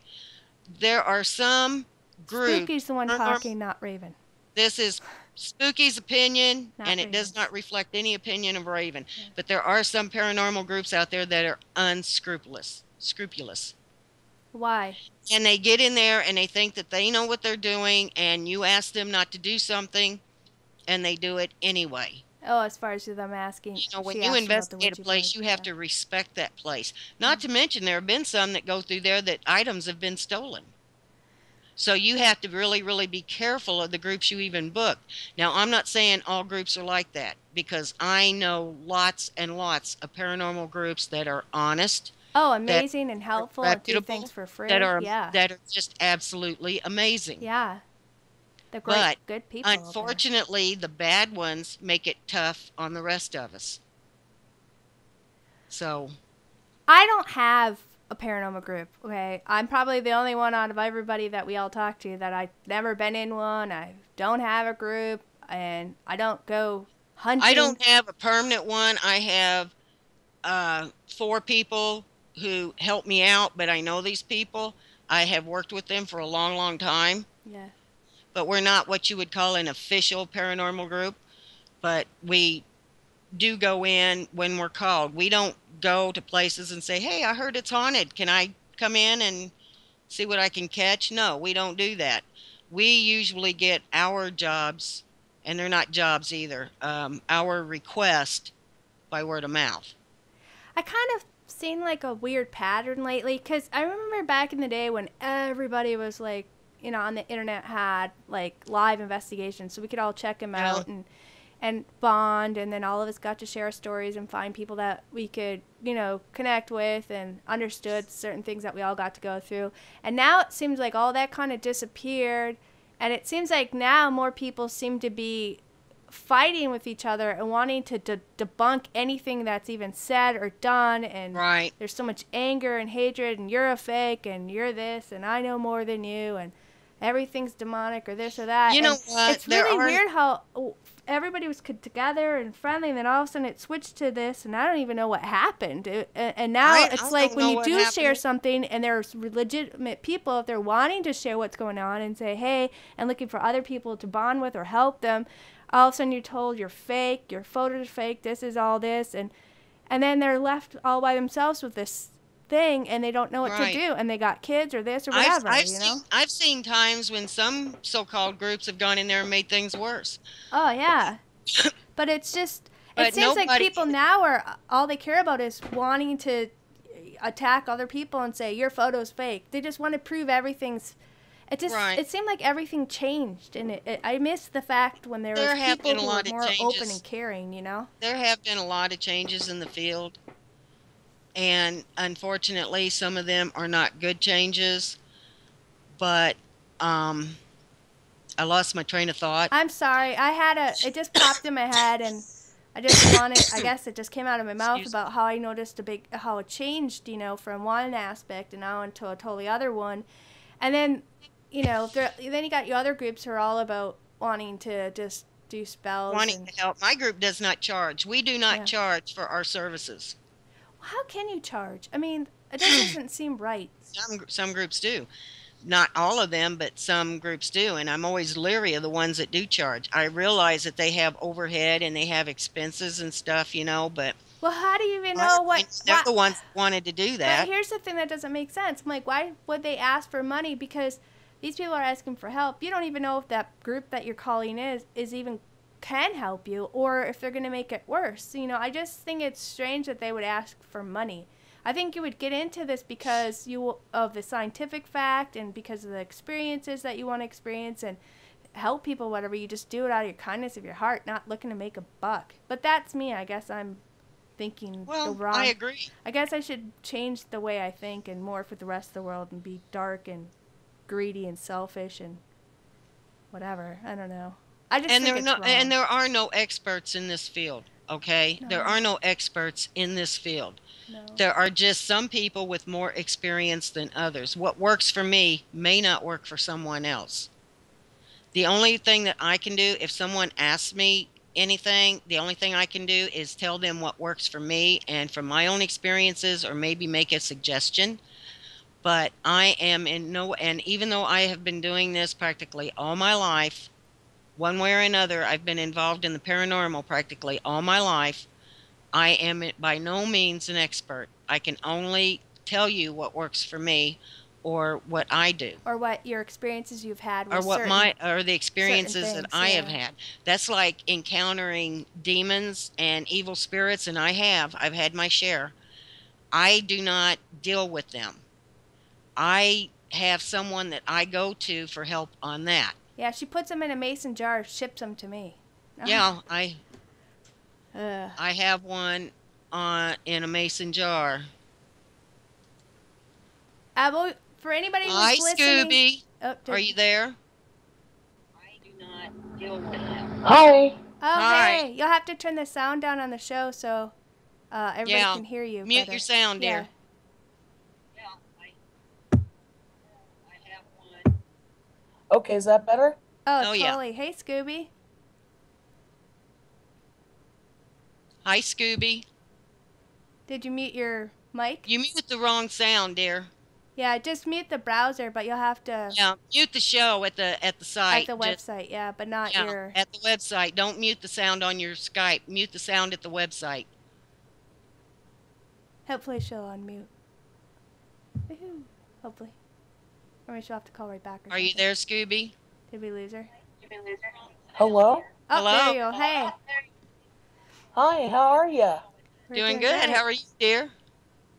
I'm good. Anyway, I just thought that maybe you'd like to hear one of my experiences. Well, of course we Yeah, would. we invite everybody to call in. Yeah, go ahead. Share away. Well, this is Scooby, by the way, in case you didn't know. We knew. Yeah, Scooby 12. That's right. Woohoo. Well, actually, I had one of my scariest experiences in a cemetery, and it was broad daylight. I've had It those too. was Go ahead, dear. it was in southwest Kansas in May 2007. My dad was helping me look for my mom's parents and siblings, my grandma's siblings. Yeah. And I drove our RV into the graveyard and parked, and we started walking through a certain section of the graveyard. And I was so intent on finding our family plot. Well, the grass was like maybe about 2 inches high or whatever, and there were some fallen branches around, and I stepped on what I thought was a branch, and it nearly tripped me. And all of a sudden, I feel through the instep of my shoe leather and my left foot. I felt something curl up, and I heard a. Oh. Snake. I'd accidentally stepped on a snake. I'm doing the icky dance. Yeah. Oh, Yeah. I hate snakes. Me too. I've always hated snakes, and I've always hated cemeteries, and I got the double whammy. And the Oh, only reason we didn't get a picture of it though is because my dad had the camera, and he was laughing too hard. Go figure. Boy. you know, um, we have in a cemetery around here, we have there is a grave, and I'm not going to say where it's at or the name on the headstone, but this guy, when he died, right before he took his last breath, he said, "If there is a God, let my grave be infested with snakes." And that grave is infested with snakes. Even in the wintertime, you'll see one. And I had never, ever, ever seen a snake in a cemetery before, except on that grave. Well, I didn't know what kind of snake it was, but when we inquired back at Dodge City, turned out it was a bull snake, which is good because I was afraid it was a rattlesnake, and we didn't have any rattlesnake kits. Well, Or bull it was a snake, go ahead, dear. it was a small town too, so I don't know even where the doctors would have been. We bull snakes are harmless actually, but they will bite. It's still So I scary. I mean, and one second. oh, absolutely scary. Oh my gosh, when you it said was that. like one of the biggest puckering moments in my life, I Oh, can tell you. I'll bet. And then we left to go to La Junta, Colorado, and we pulled into the KOA campground that evening, and the front desk where you register is also the gift shop. So the first thing I did is I opened the door. The very first thing I saw, wooden toy snakes. Oh my Ooh, gosh. It's almost like I don't even like toy snakes. it was I, mocking you, you know? I know. I started laughing really hard, and he was only $1.50, so I had to get one. Yeah. Might as well to remember I have that a crazy experience, you know? I have him sitting on my bookcase right now. Oh, Spooky hates snakes. Anything about I snakes, she freaks out. and it's funny because I live in the country, but Yeah. I hate snakes. I don't like pictures of them. I don't like toy snakes. I just don't like snakes. I've photobomb her Facebook wall lots of times with snake mimes and everything else Well, just to harass her, you know? I think a lot of that is because I do believe that fear is taught, and I think a lot of that is because my mother's definitely afraid of snakes, Oh, so passed down and into you. and Yeah. it's just something that passed on because I'm to the point to where that's like one time, my dad went outside to the burning barrel, and when he come back in, he told me, he says, the next time you kill a snake, take it out and throw it across the road. And I said, well, what makes you think I'm the one that killed that? And he said, because it was mutilated beyond recognition. So She does. She chops the crud out I of him with chopped, a hoe or shovel or whatever, and all you see is parts all over, and you're like, "Oh, Spooky's been here." So, yeah. Well, I guess you just got that one. But I just had a really hard time walking through the other sections to get to my family plot. I know you'd I, we'd have that in your brain. some Remember? people are like that. Some people just absolutely do not like cemeteries. Personally, I love them. I like being in them. I like going through them, and when you get to the bigger ones, the art on the headstones are just absolutely awesome. But there's just something peaceful to me about a cemetery. But I've had several paranormal encounters in cemeteries, and some of them have been in broad daylight. So even a cemetery can have them. Have you yeah, but had that was any even considered paranormal paranormal. experiences where you saw something spook or Scooby or heard anything or? I've had a couple, yeah, but not as much as most people do. I mean, you guys do, so Well, that's okay. But I mean, do you want to share like one of those with us as well, or a short? I'll share one of those. Cool. There was a house in my neighborhood Mhm. that I used to house and dog sit at, and every once in a while I get like a real creepy feeling there, Mhm. Mm-hmm. and I couldn't understand why. Um, Sometimes the stereo would pop on by itself, And that would happen in the front room and actually in the back den as well. Oh, so they turn on one over there and then turn on one and the other one. It's almost No, like they it were trying it to get your attention. Yeah, it's what it sounds like to me. They were just trying to get your attention. it didn't happen at one and the other. It happened at one or the other, but it used to happen a couple of times. And I remember one Halloweenish time when I was sitting over there, house sitting.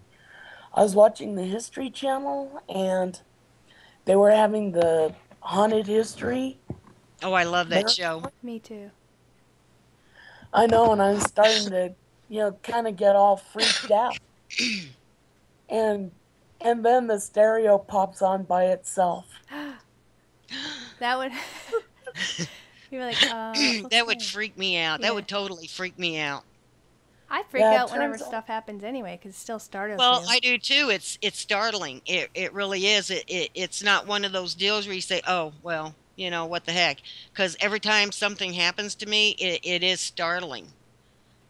But I didn't realize what was happening. I thought it was, maybe some sort of electrical fault, but that Right. place is very well wired. There's no reason that it should pop on by itself. Well, some people think that too. I talked earlier about my friend, the skeptic. If his lights flickered or anything, he would say, "Got to do something about the wiring in this place. Got to do something about the wiring in this place." It wouldn't dawn on him that it was something other than the wiring.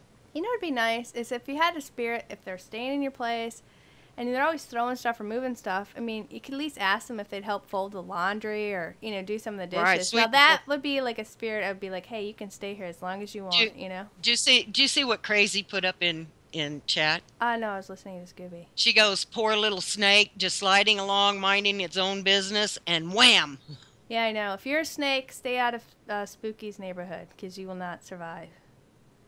Even if you are dressed like a snake, don't even go in her neighborhood. She will not Really. survive.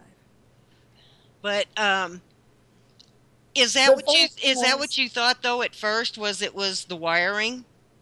I thought it was just the wiring, but then I talked with my neighbor, and she said that it happens in the back, in the den, and it happens out in the front room.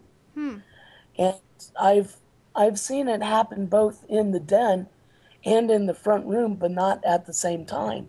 Is that all you experienced though? Were these things going on and off or coming on? Did you see anything besides that? Did you see anything like an apparition or anything, or was it just the feeling that you got when you went in there? I really hope I never see anything, but I did have a really weird dream about a Hispanic girl in kind of Laura Ingalls Wilder Dark. type clothes Yeah. Yeah. Like when you were I having, was like you were tuning into when I was somebody. house sitting there. Mm-hmm. Yeah, but you know what? It also turns out that the guy's daughter died of congestive heart failure in the back bedroom when she was visiting them once. Oh. Wow. That's interesting. So you almost think Yeah. that And maybe that might be a correlation with your dream as well as the stereos being turned on and off. And maybe this thing might have done that because you were watching a show about spirits and people seeing things or having experiences, and maybe this thing thought, hey, maybe this person will finally see me because they are kind of, you know, since you're watching a show like that, maybe they thought you'd be more observant, whereas other people aren't.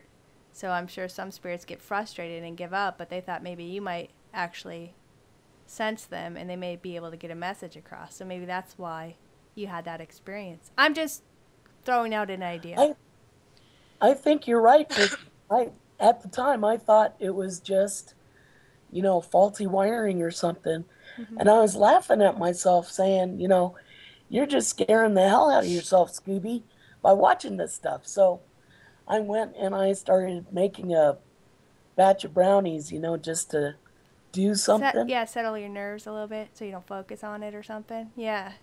Yeah. But the funny thing is, they had a garland Now I want hanging brownies. across their mantelpiece one Christmas, Yeah. Yeah. and it was very well secured. Let's put it that way. So I got a call from this guy's granddaughter, and as soon as I hung up the phone with her, the garland, it doesn't just drop off, it pops off. Wow. Like it was pulled off, like pulled out off of Not the. completely, Uh huh. not completely pulled off, but there was a loud um, popping sound, I guess. And I tried to replicate what it could be, but that was just so secured so well that there was nothing it could have been. But anyway, the lady called that night to check on the dog and myself, Mhm. and I thought, and I said, "Is she his daughter's daughter?" It was. Wow. That lady that died in the house, it was her daughter that I just It, hung up with. okay. Maybe she was just trying to get your attention or let you know or let somebody know that she was there. It's still around, or. Yeah, well, because I said, I told her daughter, Merry Christmas. So she was probably seconding that in Right. a Yeah. weird. She was acknowledging you that you were acknowledging her, and she did her best that she could Right. Well, to I let was you know. acknowledging her daughter. Yeah. Well, Exactly. that's what I meant. And Yeah. and sometimes, there might be a little activity in a place where they're just trying to get your attention, or like you said, you wished her a Merry Christmas or Happy Christmas, whatever, and that was her way of acknowledging that she heard you, or maybe even wishing you a Merry Christmas back. It sometimes it's just as simple as that. People don't realize that they don't have to go through long, drawn out, difficult things to have some sort of contact. That sometimes it's just the little simple things that work. But I don't think she was trying to make contact with her, like how some I people are don't think she going out was ghost either. hunting. I think she was just acknowledging something, and she got a response. So that's very Exactly. interesting. Yeah, it's very interesting. At least it wasn't nothing negative, Exactly. cause that I never Because wish if it that were on negative, anybody. Yeah. We. if it would have been something negative, I would not have stayed in that house any longer. Oh, really? Yeah, you and the As a dog house would have sitter. left. I That's used right. to, when I was in Iowa, I used to go to these people's house and we played cards, or watch TV or something. And it was a two-story house, and the people never went upstairs after dark. Matter of fact, they had nice bedrooms and stuff up there. They were really pretty rooms, but they never slept in them after dark. What are They you always poking at me? Cause I don't go upstairs after dark at the farm and sleep up there either. no, but I was there one evening playing cards, and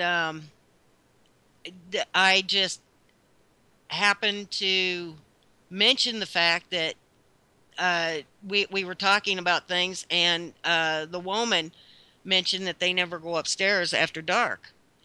And about that time, their little dog come running through there barking and ran up the stairs, and all of a sudden, boom! This big old thud. Whatever was up there picked the dog up and threw it down the stairs, and the dog hit the wall at the end of the stairs. Oh my gosh, that's horrible.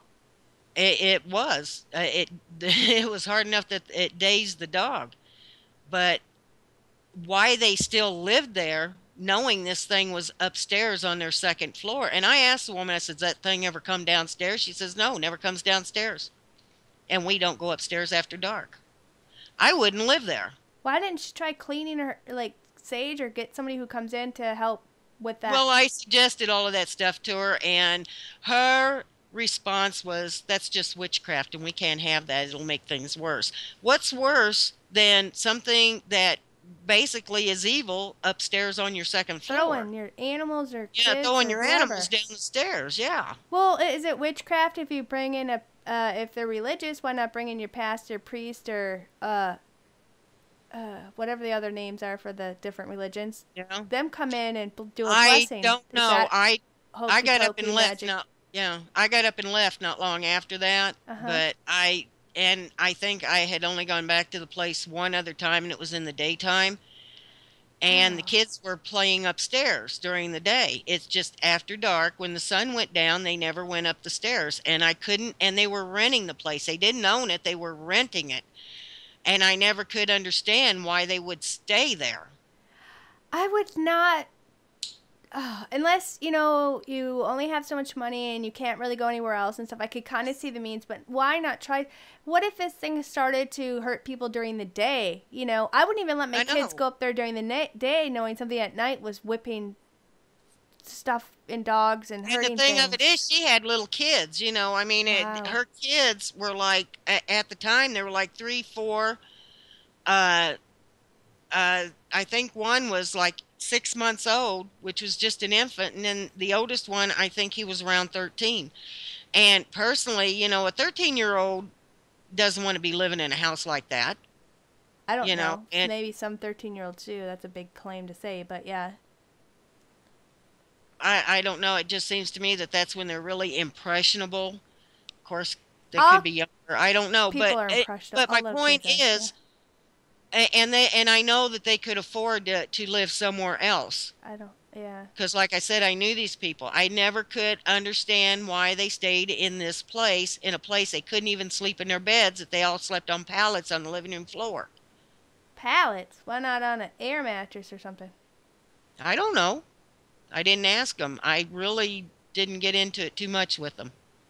Well, it's an interesting thing all around. But okay, personally, that would be a place that if there was negative things like that happening, if I had the means, I would move out.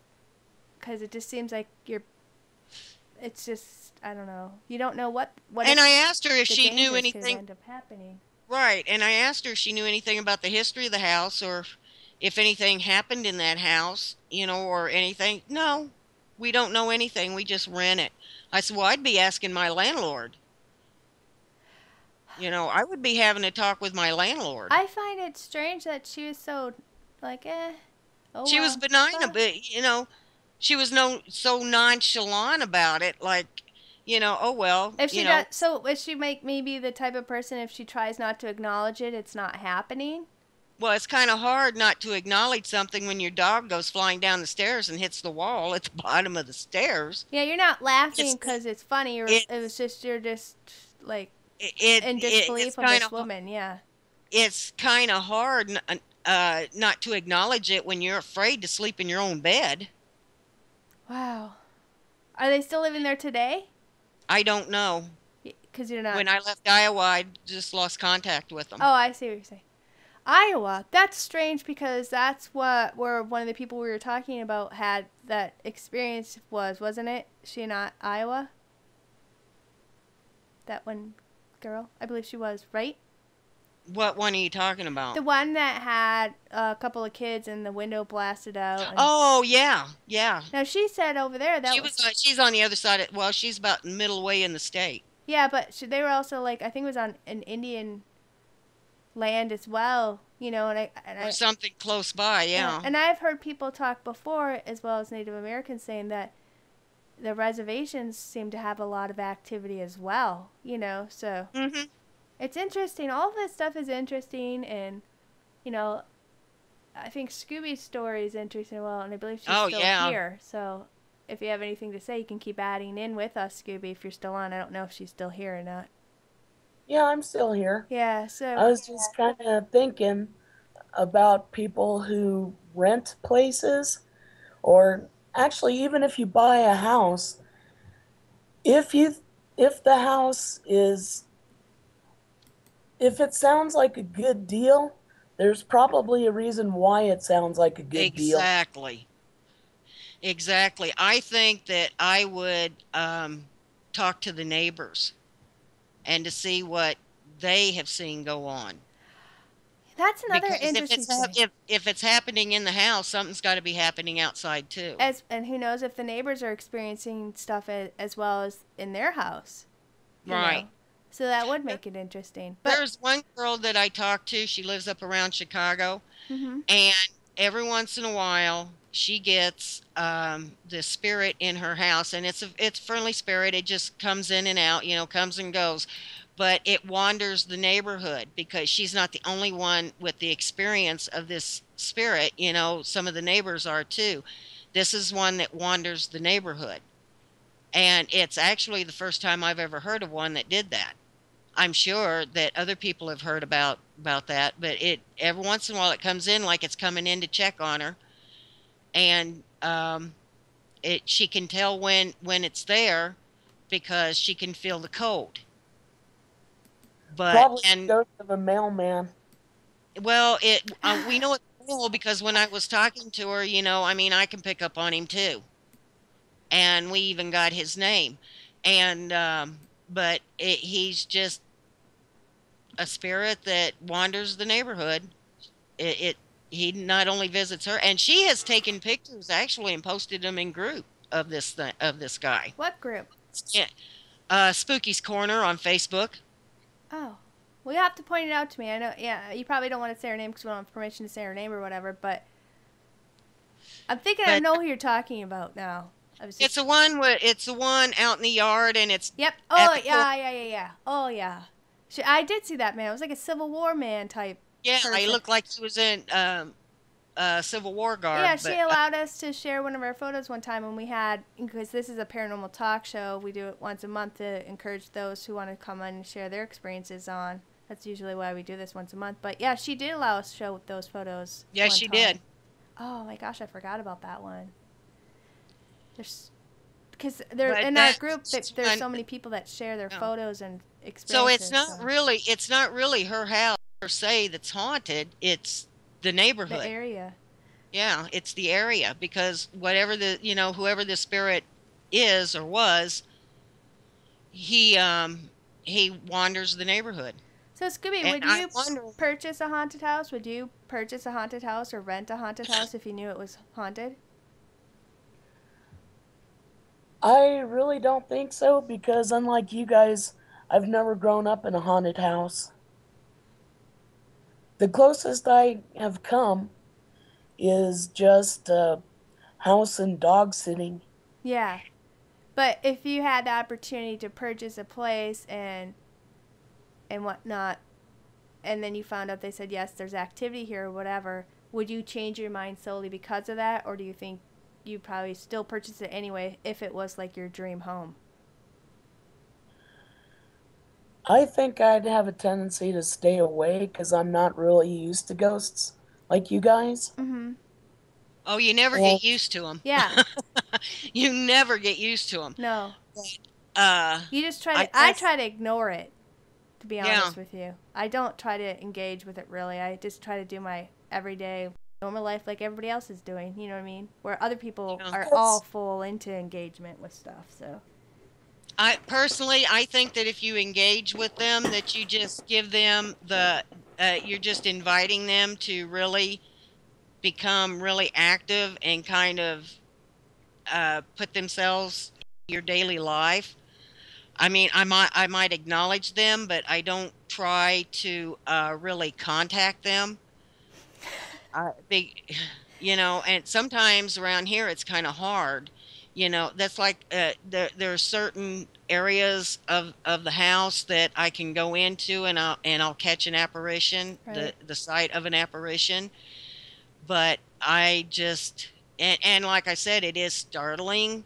But after the initial um, startle, for lack of a better word, Right. then I kind of just go on about my Ignore it and business. go on your. Yeah, I was Yeah, laughing a little bit because you're like, if you don't engage with it and don't make much contact with it, I was just kind of laughing a little bit because I'm like, and that's what she does with all her friends. No, but the thing is that that's why I was chuckling. I didn't want people to think I was chuckling about people having spiritual experiences or ghostly experiences and being scared. I just had a thought in my head because me and her always banter back and forth and tease each other or whatever. So it's gonna come out eventually on our shows too. But so Scooby, you would totally avoid it, and I understand why because you're kind of like what she's saying. You're not wanting to encourage an experience, but if it happens, it happens. It's out of your control. but you wouldn't willingly put yourself into a position to have those experiences. Correct? Right, because I think even the most benevolent ghost is still kind of a negative thing in a way. Well, some people do believe that, and that And it can possibly be, could be possibly, true. yeah. Yeah, because you don't really know what it is, you know? Well, I know a lot of demons and really bad spirits. They will start out as really nice, and you think, oh, well, this isn't going to hurt me. And then before you know it, It's out of control. really intense and bad things are happening. And like Raven just said, they get out of control. So, Yeah, pet ghosts are no good. Yeah. I mean, you don't really know what it is. I mean, anything can say, I'm this, I'm that, but officially, I mean, nobody really truly knows what you're engaging with. It could be good, it right, could be bad, it could be a human spirit, it could have never been a human spirit. It could, I mean, just like we've mentioned before on shows, I think it was during our curses and attachment, or no, during our attachment show of with dolls and stuff like that, we were doing something like that. And we had mentioned, darn it, I lost my thought. Oh, your personality. If you're a jerk here, just because you died doesn't mean all of a sudden you're a wonderful person. You still have the same right. personality here as you do when you cross over. So you don't know who you're inviting in. You could be inviting like a jerk or a good person. So you're really taking a chance. It's like opening your door and asking random strangers to come in, and you know Exactly. absolutely Yeah, nothing about them. So you don't know what you're right. going to And encounter. it's the same way when you buy things that are advertised as haunted. Oh yeah. You don't know what you're bringing into your home. Yes. You have to be careful when you're buying a house that is advertised as haunted. That may sound really cool and really awesome. Wow, I get to live with a ghost, but you don't know what that thing is in there. Yeah, or You the just level be of how just it could hurt you, I suppose. Yeah, it's true. exactly, As a matter of exactly. fact, that would be about the only time when it would be a good thing if you were conned, is if you bought something because it is advertised as haunted, but it actually wasn't. That wouldn't bother me.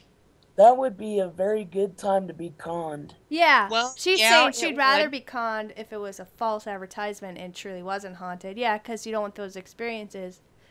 Yeah. But there's people who purposely seek out and purchase these haunted houses and then turn them into like bed and breakfasts. So, to have people come Yeah. who want those experiences and stuff.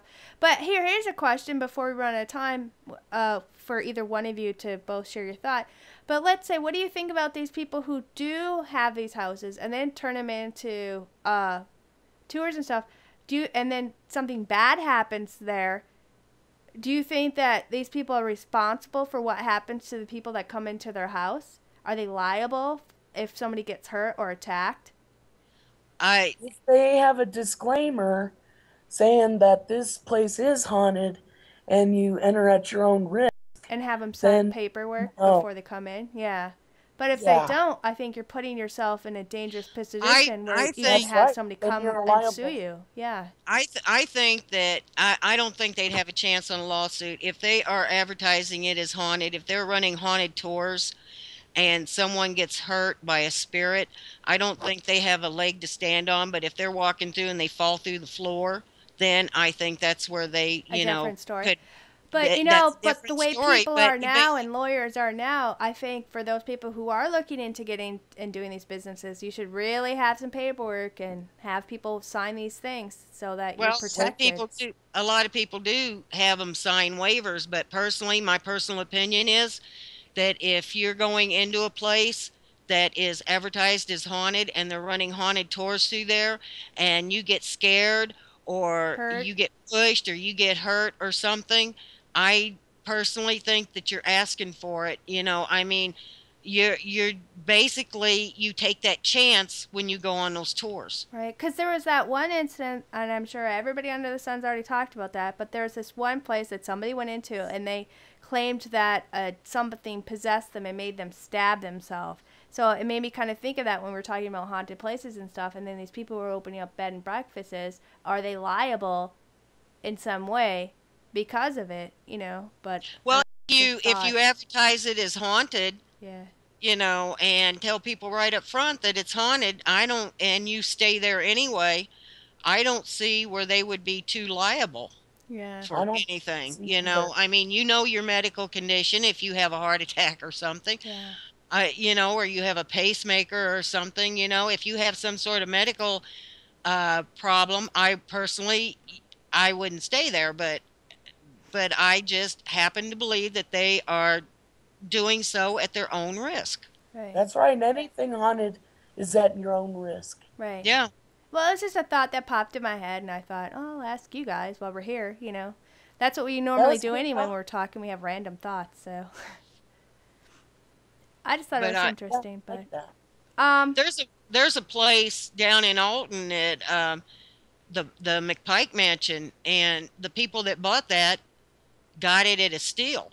And they were going to fix it up and be a bed and breakfast. And what they did instead, they're running ghost tours through it and charging people for it. And they're saying that, well, we're trying to earn money to fix it up. restore this place. Makes And they sense. haven't done one thing to it. Matter of fact, it's falling apart. And the city's thinking of condemning it. And it's one of the oldest houses down there, not to mention it's where the McPike grape was developed. But depending on how much they're charging, they're probably not charging that enough to really cover the cost of really restoring that thing. And there's land tax on it They've as been well. doing this. They've been doing this for 3, 4, 5 years, and they're not doing anything to the house. Personally, But maybe the money goes into a little bit, but I'm sure they're not making as much as you think. well, So they're probably not, but it still. My personal opinion is, I don't think they're going to do anything they with should it. sell it to somebody that can then. If I had the money, I would go and make them an offer on it. But they were going to make it a bed and breakfast, which was a Actually, good this idea. this story has a parallel because you guys have heard of the Mansion. Yeah, Yes. Wolf Manor. Oh yeah, Yeah. it just got tore down. That's right. Same deal. Same deal. He was running tours through it, never did anything to it. I think he did some stuff to it, but they wanted him to do Not more on the much. outside, I think. More so than the Yeah. inside, and that's kind of Yeah, what not happened. much. Well, Yeah, hey, and it's a shame it was tore down yeah, too, because that was quite an a historical building. for that I time. just have a thing with historical buildings being tore down.